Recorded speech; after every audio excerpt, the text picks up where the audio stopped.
Si je vous dis Merlin, vous pensez magie, ou bricolage, mais surtout magie, non? Ce nom est tellement ancré dans l'inconscient collectif comme le nom du magicien du roi Arthur, que c'est automatique. Et pour cause, il est apparu dans des centaines d'œuvres, centrées sur les légendes arthuriennes, plein de livres évidemment, mais aussi des séries, comme la bien nommée Merlin ou la culte Camelot.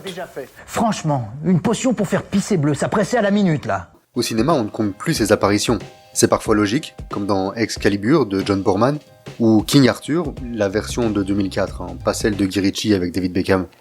Ça l'est parfois un peu moins, comme dans Shrek 3 ou Transformers 5. It is I, Merlin. The wizard?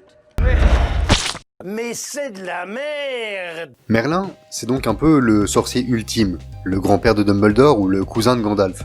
Et comme lui et le roi Arthur sont des figures cultes de la littérature, il était tout naturel qu'un jour, Disney s'y attaque. Les droits du livre d'origine, L'épée dans la pierre de T.H. White, sont achetés par Disney en 1939. Mais bon, vous savez, Deuxième Guerre mondiale, autre projet, les soucis habituels de cette période chez Mickey. Le film revient sur le devant de la scène après la sortie des 101 Dalmatiens.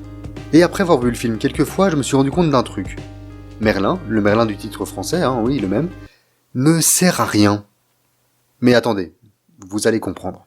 Parce que ça faisait longtemps, le film commence par une ouverture de livre, et une chanson plutôt désagréable, expliquant en gros que le roi est mort, que l'Angleterre n'arrive pas à décider qui va prendre sa place, qu'une épée magique est apparue, et que celui qui parviendra à l'enlever de son enclume sera couronné. Sauf que personne n'y arrive, l'Angleterre tombe dans le chaos, et l'épée est oubliée. Pendant ce temps-là, Merlin, un vieux magicien capable de voir le futur et accompagné d'un hibou râleur, attend chez lui l'arrivée d'un invité. Cet invité, c'est Arthur, qui débarque là par le toit, par hasard. Après avoir voulu récupérer la flèche tirée par Kay, vers littéralement la maman de Bambi.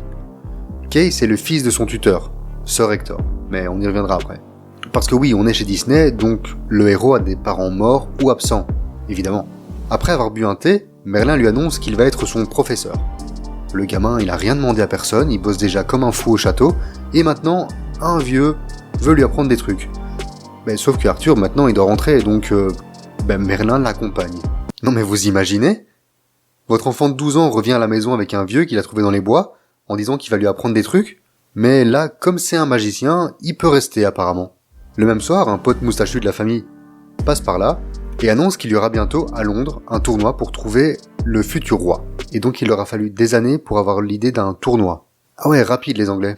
Alors que Kay s'entraîne comme il peut, Merlin poursuit l'apprentissage d'Arthur, le transformant en poisson où il aurait fini bouffé par un brochet sans l'aide d'Archimède, puis en écureuil où il finit agressé sexuellement par une jeune femelle en chaleur pendant que Merlin s'astique le gland, et enfin en oiseau où il finit presque attrapé par un faucon, et termine dans la cheminée de la vilaine sorcière du coin, Madame Mime.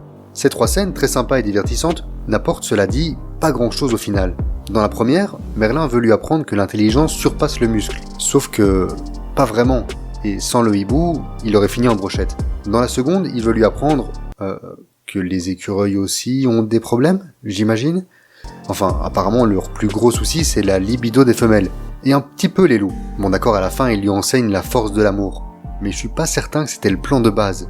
Et si c'est le cas, alors c'est encore pire, parce que cette pauvre petite écureuil ne va jamais s'en remettre. They ask you how you are, you just have to say that you're fine when you're not really fine, but you just can't get into it because they would never understand. Et avant qu'il ne soit changé en oiseau, Merlin et Archimède tentent de lui enseigner des trucs, comme l'alphabet ou que la Terre est ronde. Mais bon, c'est un peu chiant, donc autant aller voler. Tout ça ne sert en fait qu'à avoir quelques scènes qui vont plaire aux enfants et permettre aux animateurs de s'amuser un peu en dessinant différents animaux. Mais ça ne fait en rien avancer l'intrigue, ni même vraiment évoluer le personnage d'Arthur. La meilleure preuve de ça, c'est dans la scène suivante.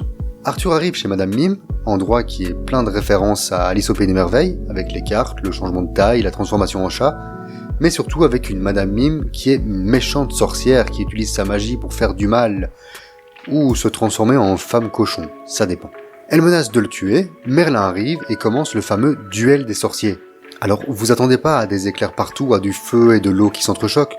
Ici, le principe d'un duel de sorciers, c'est se transformer en animaux pour essayer de détruire l'autre. Du coup, on reprend la petite checklist de tout à l'heure. Est-ce que la scène va plaire aux enfants? Certainement. Est-ce que les animateurs peuvent s'amuser? Plus que jamais. Est-ce que la scène a un intérêt? Absolument pas. Ils arrivent, ils se battent, elle triche, Merlin devient un virus, mime terminoli, et on n'en entendra plus jamais parler. Ah, mais d'après Merlin, ce duel aura appris à Arthur que l'intelligence donne la vraie puissance, c'est-à-dire le truc qu'il a déjà essayé de lui apprendre quand il était dans l'eau et qui a pas très bien fonctionné. Mais bon.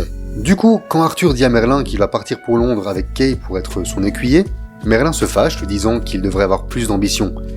Mais il est pas censé voir le futur, Merlin ? Il devrait pas l'encourager à aller à Londres, sachant que c'est là qu'il va retirer l'épée et qu'il va faire qu'il va devenir roi après ?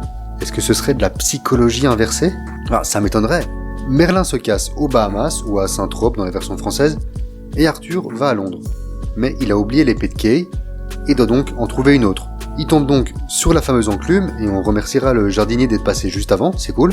Retire l'épée, la ramène, les gens remarquent que c'est l'épée du futur roi, il demande à Arthur de recommencer pour être sûr, il le fait, il devient roi, longue vie au roi. Et Merlin ? Ah non, il était pas là à ce moment-là, non. Il revient après, tranquille, et dit grosso modo à Arthur, qui est pas super chaud de régner, « T'inquiète pas, ça va bien se passer, tu vas t'amuser et t'auras une table ronde. » Du coup, Arthur, il est content, et il reste, et c'est fini. Et Merlin ne sert à rien. Ok, vous me croyez pas ? Retirons-le de l'histoire. Arthur est orphelin, vit dans un château avec son tuteur et le fils de ce dernier. On annonce qu'un grand tournoi va bientôt avoir lieu à Londres. Kay, le fils, y va. Arthur l'accompagne. Il a oublié l'épée. Il va en chercher une autre. Tombe sur l'enclume, enlève l'épée. Il est roi. Et voilà. Pas de Merlin, et pourtant absolument aucun changement. Merlin est uniquement là pour amener les péripéties, de la magie et des animaux. Et pour parler franchement, il est là pour remplir un film qui n'a vraiment pas grand chose à raconter. Alors que c'est l'enfance d'Arthur, le Arthur. Il y avait tellement à faire. Quand le film se termine, je suis saoulé, parce qu'il se termine au moment où il aurait dû commencer. Imaginez le scénario sans Merlin dont je vous ai parlé. On le torche en 5 minutes en guise d'introduction, et puis on a 1h15 d'Arthur, apprenant à être roi au fil des années, avec Merlin et Archimède à ses côtés pour l'éduquer et le soutenir. Ça aurait quand même eu plus de gueule, non ? Mais donc, on en pense quoi de ce Merlin l'Enchanteur ? Je peux me tromper, mais c'est sans doute l'un des classiques Disney pré-2000 que j'ai le moins vu. Je me rappelle pas de l'avoir eu, et les rares souvenirs que j'en ai doivent venir d'un épisode de Chantons Ensemble, des compiles de musique Disney avec les paroles en dessous style karaoké. Parce que pour Merlin l'Enchanteur, je ne me souviens quasiment que de la chanson du début, avec les objets qui rapetissent en entrant dans le sac. Tout ça pour dire que j'ai aucune nostalgie pour ce film, et que ça n'aide pas trop sa cause. Parce que visuellement, on reste dans le même délire baveux que les 101 Dalmatiens, mais autant en ville, ça pouvait donner un style, autant en forêt ou dans un vieux château, beaucoup moins. Et même pour ce qui est des personnages, ils semblent parfois dessinés grossièrement et ne sont animés que quand ils ont quelque chose à faire. Il y a quelques scènes à sauver, bien sûr, comme quand ils marchent près de l'eau, avant de se transformer en poisson, avec ses reflets superbes, l'animation quand ils sont en écureuil, ou le duel, tout à fait inutile, mais toujours très fun. Je m'excuse d'avance à tous ceux qui ont grandi avec le long métrage, et qui en ont des excellents souvenirs, parce que je sais que vous êtes beaucoup, mais d'ailleurs je comprends totalement parce que c'est un film qui vise presque uniquement un public enfant qui est là pour voir des animaux, de la magie et des trucs fun. Mais sur moi ça a pas pris. C'est pas un mauvais film, ça reste un Disney, mais c'est un peu léger. J'hésitais entre un 5 et un 6, on va couper la poire en deux, avec un 5,5 sur 10. On se retrouve dimanche prochain pour parler de quelques films récents, et dans 2 semaines, pour le livre de la jungle. Ciao!